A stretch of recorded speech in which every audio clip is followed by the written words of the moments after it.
The Mud Peddlers, a podcast where two nerdy ceramic artists share the behind the scenes of their worlds of clay. We're your hosts, Lindsey M Dillon. And I am Donte of Earth Nation. Alright, so today we're going to be talking about our artistic voice, otherwise known as our style, and we're just going to talk about like how we came to have the style that we have and what advice we might give to other people who are maybe just starting out in ceramics. They like what they're working on, but they're trying to find their niche. It's a difficult question for myself even, because I feel like a lot of people in my inner circle are like, well, clearly you already have a style, right? Mm-hmm. But my answer to that is a definite no. If I think about it, 90% of me goes, nope. Haven't really developed a true style, or at least something that represents me and my own energy into my own artwork. Yeah. I guess to better define like what artistic voice means, we kind of, or at least when in terms of I think about it, and feel free to add on to this kind of definition, just so we have like a good starting place for like what it means when we say artistic voice. Yeah, let's lay it down. Yeah. Okay. I think of things like style, like the physical properties of the things we make, like its color, its shape, specifically for ceramics, like whether the glaze is shiny, matte, whether there's no glaze, if it's raw. Mm-hmm. And then also like the concepts behind it, like whether, we're making nerdy shit or whether we're making, sculptures that talk about, human experiences, in my case, or something like that. So essentially what we mean by artistic style is the combination of the physical properties of the things we make and the concepts behind it. So that's kind of what we mean. So when you were saying, Donte, that you feel like you haven't really developed your style yet, like, tell me about that. So the way it was laid down to me is that when I took my classes with Yoshio Taylor, is you took 2 beginner classes, and that was your foundation. Mm-hmm. Then you took 2 intermediate classes, and that was building on your foundation. Then you took 2 advanced classes, every class being about 3 to 4 months. And after that, then you start to learn how to work with those things. So in my mind, you're acquiring the skill set that it takes to work with the tools. Mm-hmm. When you're in the intermediate, you're learning how to use those tools better. In the advanced, you're learning how to build things with said techniques and tools. When you get into the independent study, or at least the still intermediate phases, that's when Yoshio was telling me that he wants me to start developing me... Where's so many things? Developing me style. Developing me style. Are you ready to develop our style? Good. I'm not entirely sure. Are you ready for that?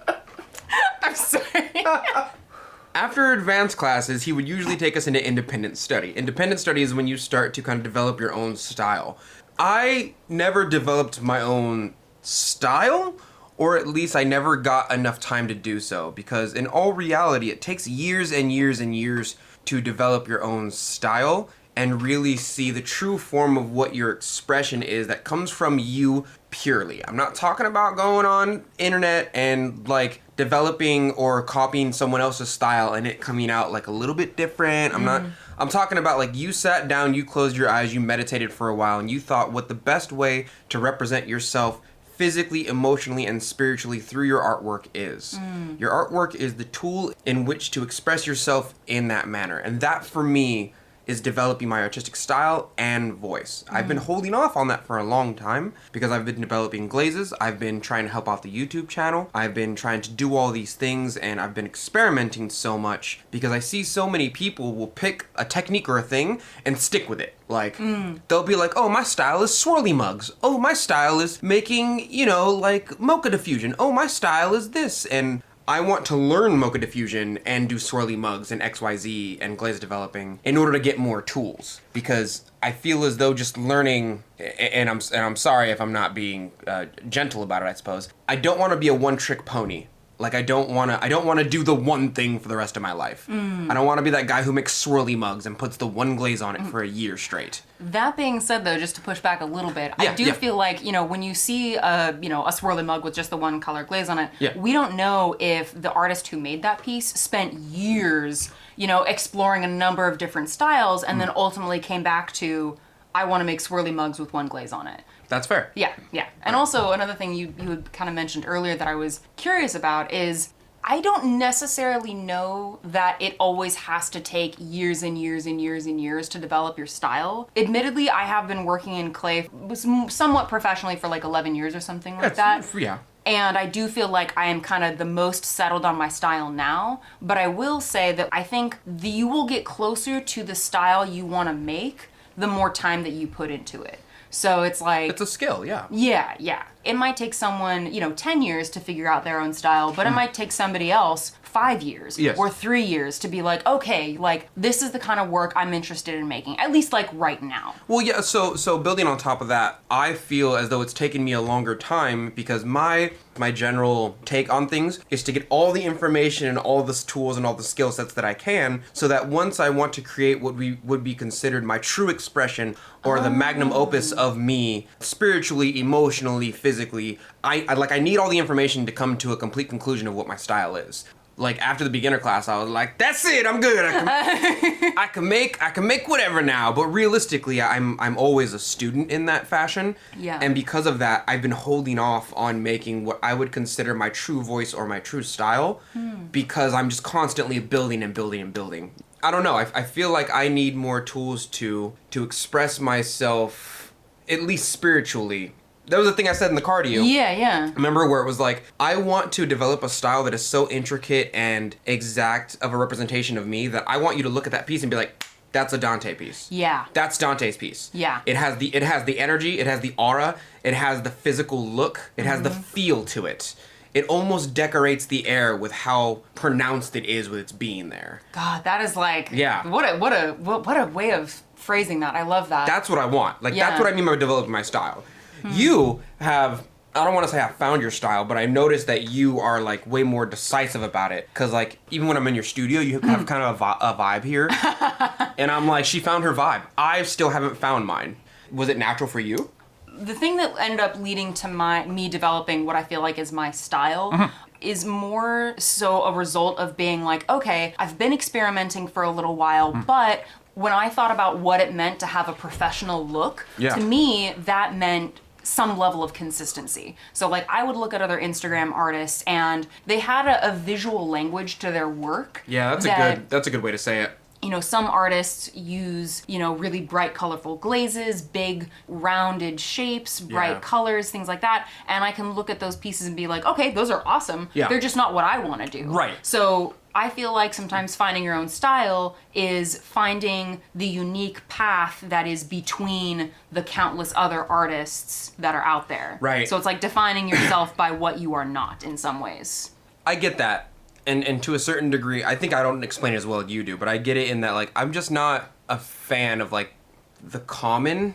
My likes and interests go to the things that I cannot explain more so than things I can. Yes. Yeah. Yeah, like you want to look at a piece and be like, what? How? Yeah. Yeah. Yeah, I look at some artists like that. I think the term is like liminal. They don't have their foot solidly in one Yeah. artistic world. Like it's the kind of piece where you can look at it and be like, I'm not sure if this is sci-fi, fantasy, horror, historic, architectural. It's just Yeah. like, what am I looking at? Yeah, I don't, and there's something interesting about it. Yeah. So I really started honing in on my style because I wanted to have a consistent body of work.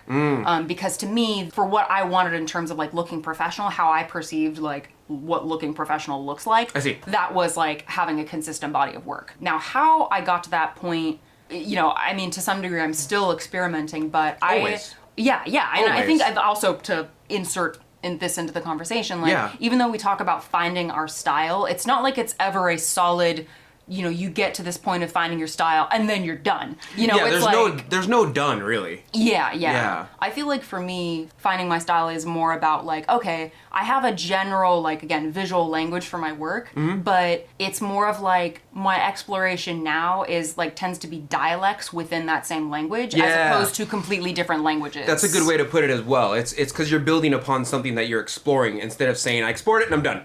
Yeah, and I I'm like gonna that. like jump to something completely different. I do that, what you just explained, far more. My mama will come in my studio and be like, oh, what is this? What, oh, son? My mom, she's like, why don't you make more of this? And I'm like, I'm done with that now. I've explored it for like 5 months. Yeah. Well, you even talked about that, like, on the episode with John the Potter. You were like, yeah, I tend to get into things for like 4 or 5 months, and then I'm done. Yeah, then I'm done. You know? Yeah. And then it's a new tool for me. I discovered the tool. I took it as far as I'm willing to take it. Granted, I'll never dive really deep into it. I think some people have more, let's just use swirly mugs because that's a very common thing in the pottery world. Some people have more of an understanding of swirly mugs and how they work with the ergonomics ergonomics of the human hand more so than I do, but I can definitely make a swirly mug. I did it for like a year, and I'm kind of done with it now. I'm moving on to making like certain glazes and figuring out how they melt. And, you know, I like to see things that I can't explain yet. Yeah. And I think a lot of other people like that as well. That's why I'm always looking for the next tool or the next skill, is because I can't explain them yet. I haven't delved deep into them yet. I want to know them so I can incorporate them in my artwork, so that I can make that final piece of no one can explain it. You know what I mean? Yeah. I mean, you could argue that I never have hopped off of the stamp train, you know, because most of my work is a relatively simply glazed mug with a stamp that has a design on it. And I tend to spend more time developing the specific designs that go on those stamps. Right. That kind of ties back into like focusing on a new dialect within a specific visual language versus learning a new language. Well, that's a good example because you're still on the stamp train. I hopped off the stamp train. I'm on the silkscreen train now. Yeah. So that's a perfect example. But now that I've done silkscreens, I'm like, what else can I do? You know what I like? I've done silkscreens for 5 months. Now I have like 20? Yeah. What else can I do? But I'm sure people would love if I made a bunch of mugs, like 20 each, and then put like, here's earth, here's fire, here's air, here's water. People would love that, and I need to start doing that. Yeah. Well, again, I think that comes back to like what our different focuses have been, because again, you spend a lot more of your time on developing your YouTube channel on the more educational side of it, whereas like my time and focus tends to be more of like, okay, when am I doing another Etsy update? It tends, like, broadly speaking, I tend to be more like, okay, commercially, how am I going to make this work? Whereas most of your time is the education, less of the like preparing for an Etsy update and things like that, or for you just a site update. So it sounds kind of like how you approach finding your artistic voice is kind of like accumulating as many tools in your toolbox as you can that you feel like will eventually allow you to create the piece that most accurately represents you. Absolutely, yes. Okay, And I feel like everyone has a different you. Like everybody has a different, how do you represent yourself in the art world? And some people who have found their style very quickly, that I'm a little bit envious, because I'm like, cool, that's how you want to represent yourself. That's fine. But you did it so fast. I'm holding off. There seems to be a dichotomy in between, like, I found my style and forever a student, or never done.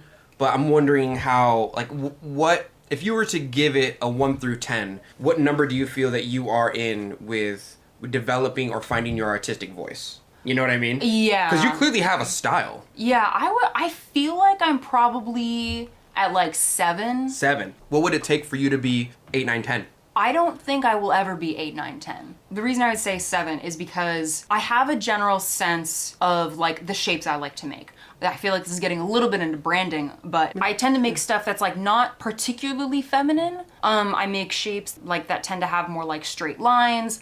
I have a glazing style that I like. I tend to like matte glazes. I tend to like relatively simple glazing, one color. I aim for things like classy, but still kind of nerdy, that kind of thing. But the reason it's not like 8, 9, 10 is because I still want to explore themes within that overall language. It's not like you're full force that language. You're just... Well, I guess it's just because I still like to leave room for experimenting. I don't want to get stagnant either. You had said something about strength, and that hit a key with me, because your style does come off very like Viking strength. Yes. And I like that. You know, your steins are very angular and not very curved. And I like that, and that comes off as your artistic voice whenever I look at your work.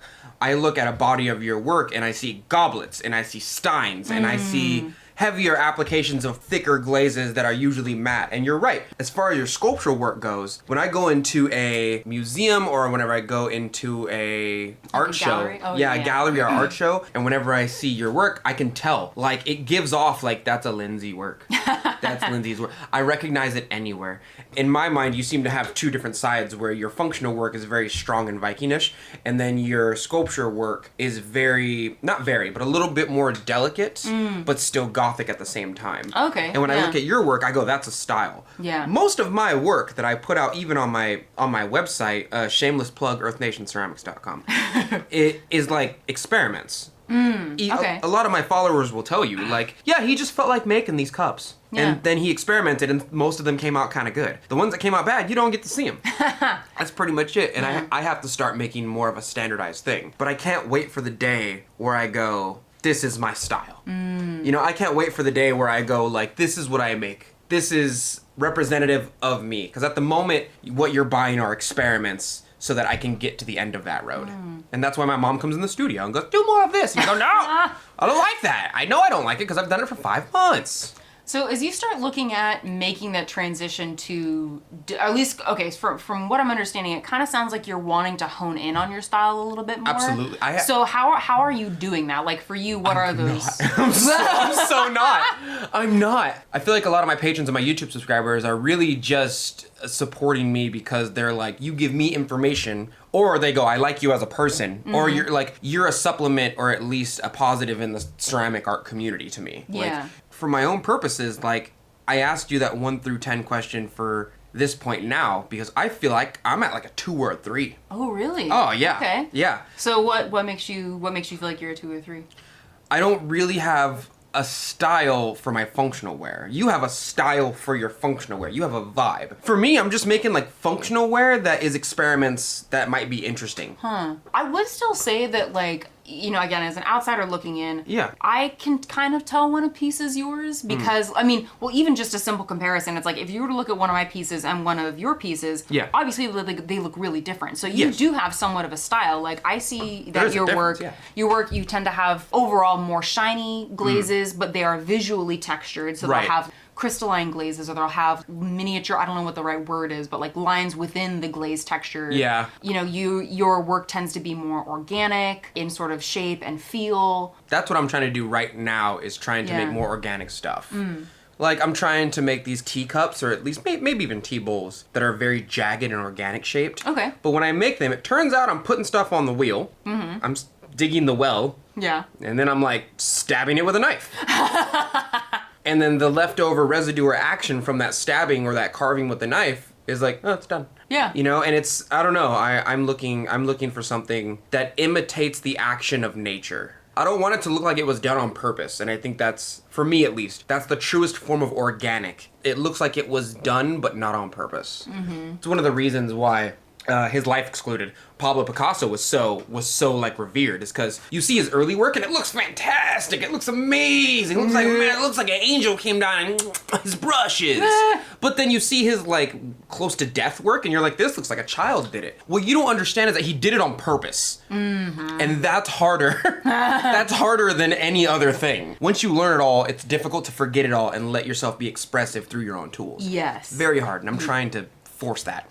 I had a clearer sense of my own voice when it came to sculptures. Yeah. But when I first started doing wheel thrown work, I was like, I have no idea what to do. And literally how I started was I bought a book called Surface Decoration for Ceramics. Yeah. And I tried out a couple of those different things. It started out with just looking to other people for examples that I tried to copy, and then I was like, okay, I kind of like this, I kind of like this, okay, I don't really like this, let's do something different. I feel the same way you do, where if I make my artwork, my brain goes, I know what I'm doing. But like my functional artwork, I have no idea what I'm doing. No idea. That's really interesting. It's all skill. Like it's literally all like, I know how to pull a wall, I know how to make this structure, I know what glaze to put where to get this effect. But as far as my own personal voice, don't know. I have no idea. Yeah. I'm just making stuff in order to experiment for later stuff. If I'm being really honest with you, 80% of all my kiln loads are experiments that people really like and buy off my website. But and I know how to make stuff. Like I can make a Dungeon Master mug. Yeah. Realistically, my brain goes, I know how to do that. I'm not doing it anymore. I want to do something else now.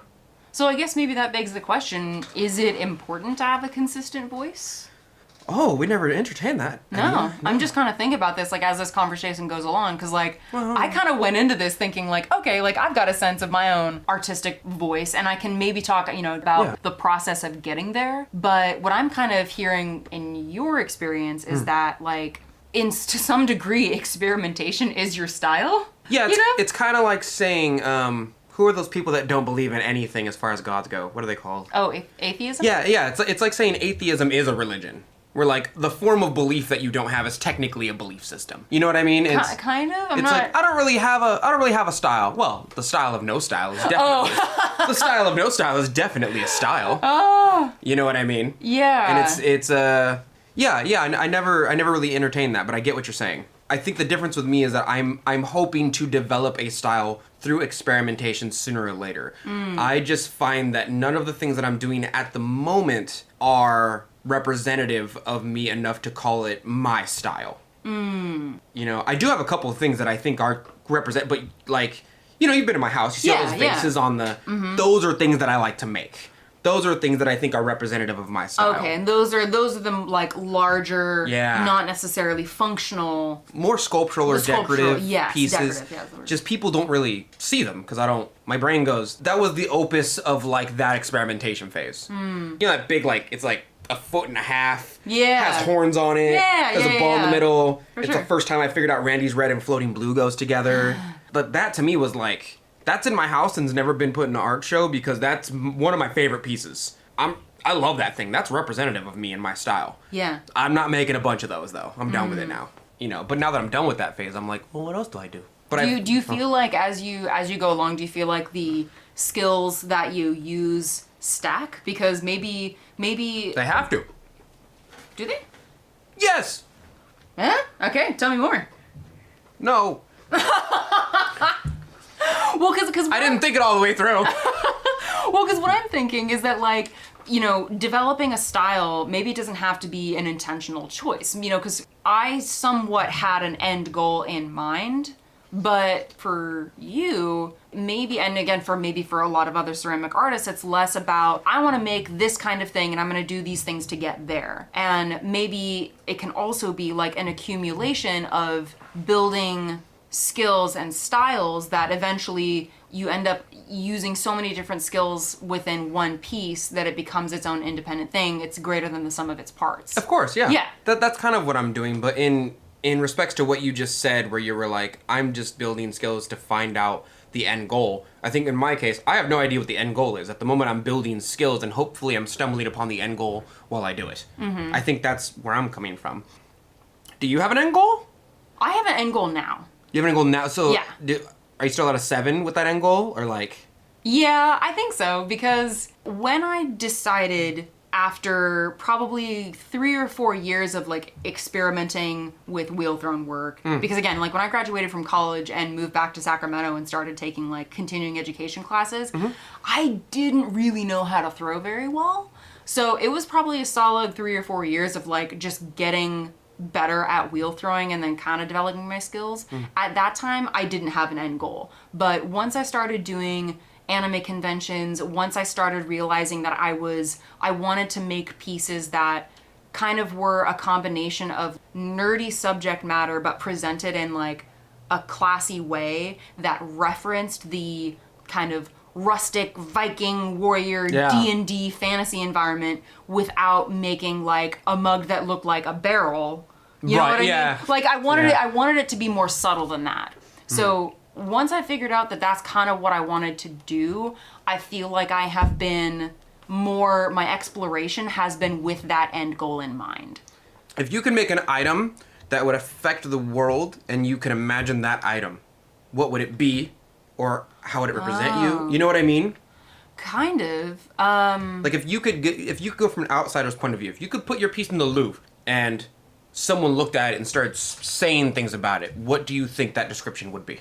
Oh man. Yeah, think about it. Well, I feel like I feel like it'd be two different things, because for sculptural, it would be one thing. For functional work, it would be another thing. Let me get sculptural, because the Louvre would. I don't know if they'd accept our mugs. Probably not. If one of my sculptural pieces got in, I think in general, what I would want said about it is that this is a piece that uses the lens of the imaginary to tell stories about human experiences. And that's like literally part of my artist statement. Like on my website, that's basically what it says. So off the bat, I'm assuming that you're making a piece that has such strong historic symbology, or at least such strong symbology that it tells a story within the piece itself. Not even necessarily that. Because I think ideally, I don't want people to have to know and understand the historic references to get something out of the piece. Like I have work that explicitly references the history of like Gothic architecture, right? I see. But someone who looks at that piece, that I want them to still be able to take something away from that piece without having to know all that history. Without Sure. prior knowledge. Yes, sure. see. If they know that history, or if they like read the artist statement next to the piece and they like gain, that understanding, then Yes. cool, great. They can bring that to the piece too. But like, because a lot of my work is figurative, I feel like you can still communicate things through like body language, and particularly with like fantasy, with horror, with sci-fi, with anything that is imaginary, you can invite people to think about human experiences without it being like really ham-fisted. So it's like a creature. Ham-fisted. Yo. She said ham-fisted. Is that a thing? Oh, it's a thing now. Is it? Oh. I've heard it like said before that like being ham-fisted is like really. Me and your mama got obvious. together last night. We ham-fisted. Oh my god, that's not what it means, Donte. Oh, that's exactly what I was slapping them hams. It's not what it means though. Okay. It means like heavy-handed. It means like over like. What's with the overly ham obvious. though? I don't know why it's How come ham. you don't say heavy-fisted? Why you gotta say ham? That's how I've heard it talked about, Donte. I love it so much. Oh my god. Oh, bro, I'm using that at work. No, I can't Do use that it. at work. My boss is gonna take it from me. Oh my god. I don't think it's meant to be. Weirdly enough, I'm actually not trying to be explicit here. I've never heard such a thing in my whole life, and I love it so much. Oh, that's a whole other thing. I didn't mean That's a to. whole thing. No, you're good. I couldn't pass it up. We had such an intense conversation now, and then I derailed it with the ham fisting. No, you're good. You're good. I'll bring it back. Please do. I'm so sorry. No, you're good. You're good. Okay, so the point being is that with the piece hypothetically in the Louvre. Fucking breathe, man. I'm fine. The piece is in the Louvre and it's ham fisted. Let's go. Oh my god. Okay, so ultimately what I'm trying to say is that I would want a piece to have a style that through body language, through all these things, it invites people to connect with human experiences. And again, that's through the lens of like creatures, through like, cause that's the visual language that I like. I like creating creatures and monsters, and there's a really rich history of people using monsters to process human existence. Yeah, using monsters and gods specifically. Yeah. So that would be for like a sculptural piece. Your talk about creating a story without necessarily having to have historic roots on what has already happened in human history kind of reminds me of people who are like not architects. What are they called? They dig through dirt, but they're not potters. Oh, archaeologists? Thank you. They dig through dirt, but they're not potters. Like archaeologists who dig and find tablets, and then they have to piece together what happened in that time period through the tablets and the kind of like a pictograph. Yeah. But they have no idea what happened. They just have to piece it together and use their own mind. That's kind of what that reminds me of, where it's like there's a story here. I don't know what it is, but there is a story here. Yes. And that's kind of what it reminds. Are you trying to elicit any type of emotional reaction through your artwork? It really depends on the piece. If it was a 10, if we're still talking about the Louvre and the 10. Yeah, if we're talking about the Louvre and the 10, then yes, I think I would like it to elicit an emotion. What emotion? Well, I think that really depends on the piece, because each of my sculptural pieces has like its own concept, its own story behind it. So it would really vary piece to piece. Okay. But overall, I want people to be curious about my work, because again, I want my work to inspire a narrative. That's another way that like I've heard people describe my style, is that it's like, it's narrative. It's like I see it and I think about a story, or I wonder about the story behind this piece. So if there was an umbrella emotion that I want people to feel looking at my sculpture, I would say it's curiosity. Okay. But that's the 10, and that's for sculptural work. That's okay.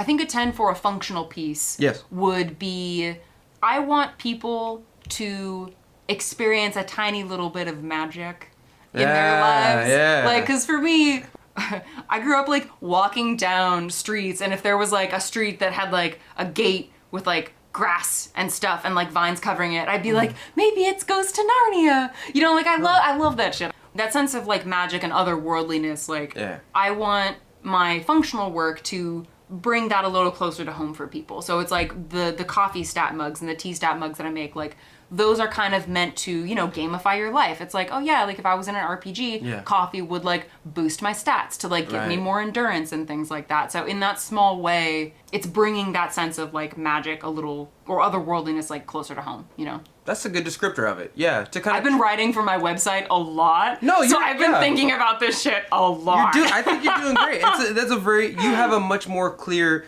version of your descriptors for what you want your artwork to be than I do. Because I have like an end goal image for my artwork or Yeah. a reaction that I want, but I don't know how to get there.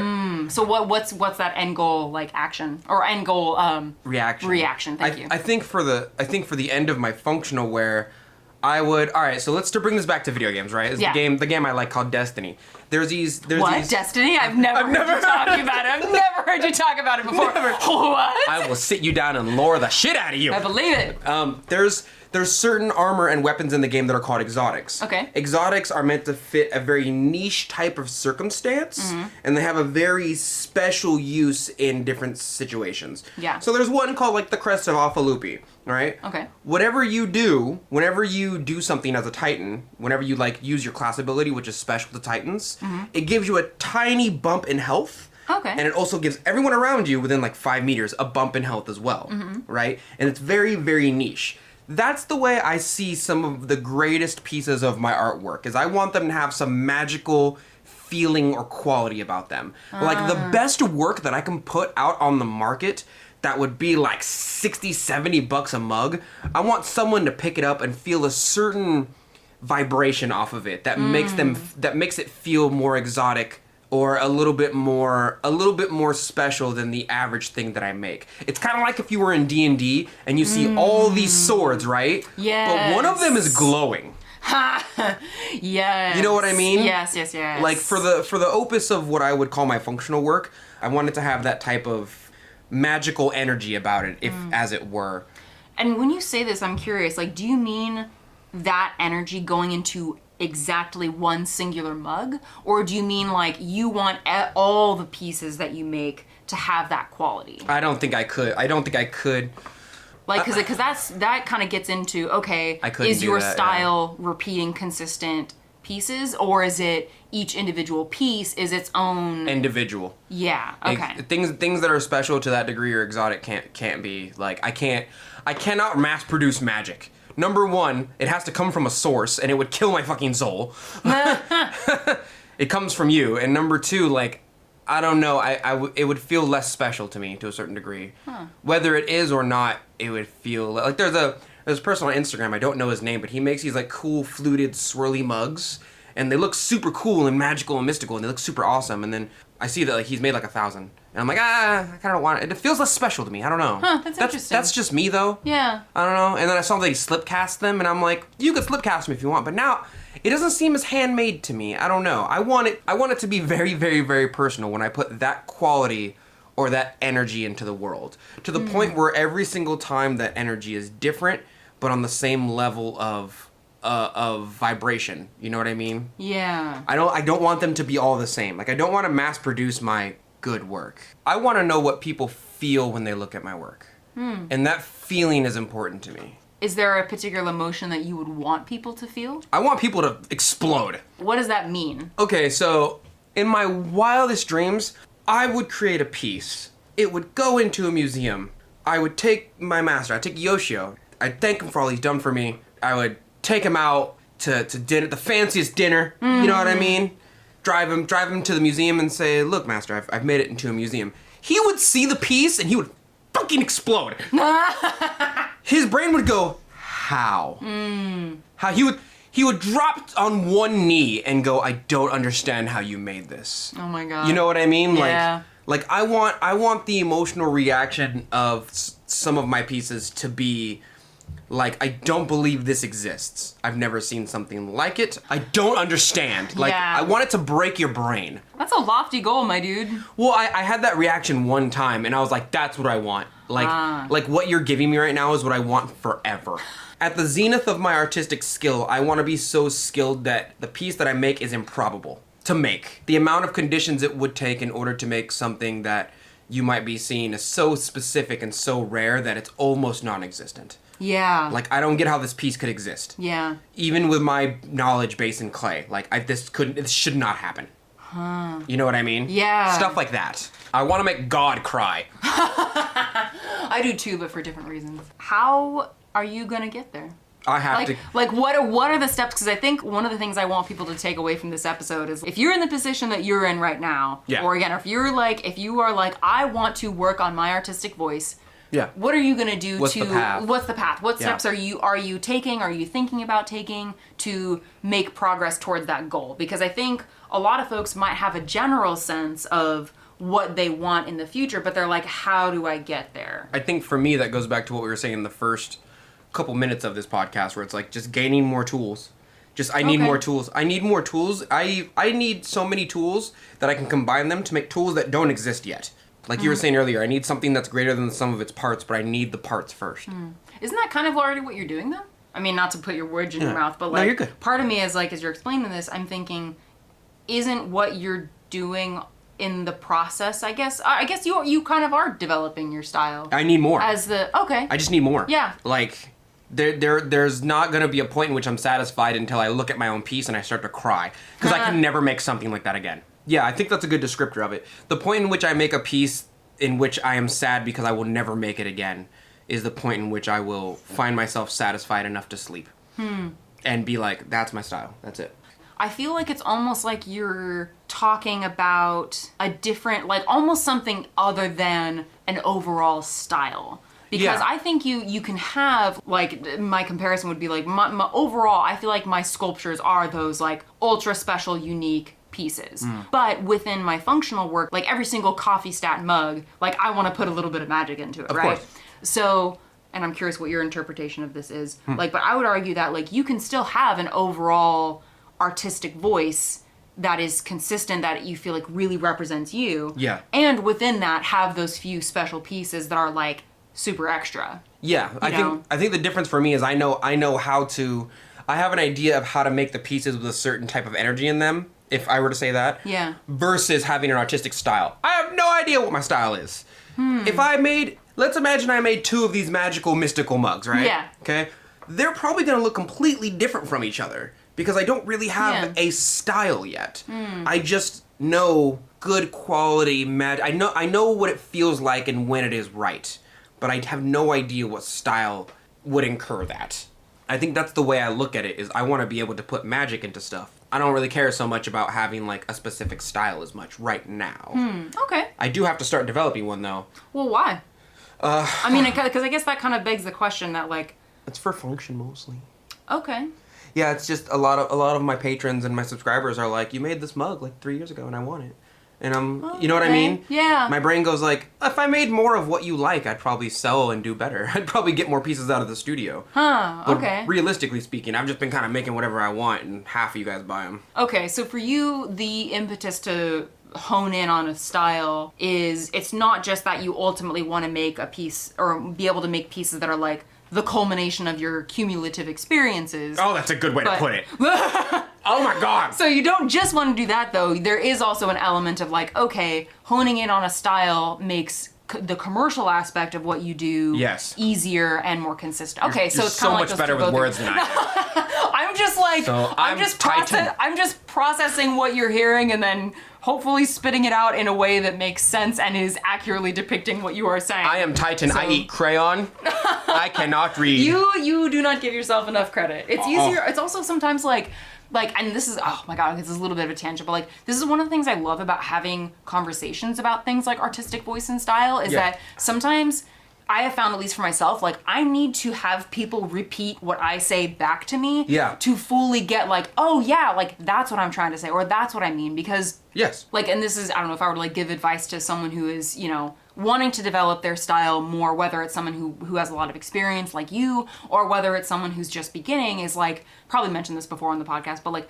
talk to other people about your work, because just like I rephrase and reprocess what you've just said to me, I feel like people go through that same process with their work, where you could sit down with someone and be like, okay, here's what I'm kind of thinking about with my work. Here's what I'm aiming for. What do you see when you look at my work? How would you describe my work in a few words? You know, and so that process of back and forth, because we're in our heads so much that it's hard to like get out of that and look at our work from a neutral perspective. So having other people around you that can help you with that, it doesn't mean you're a crayon eater. It just means you need to get out of your own head. I am a crayon eater, though.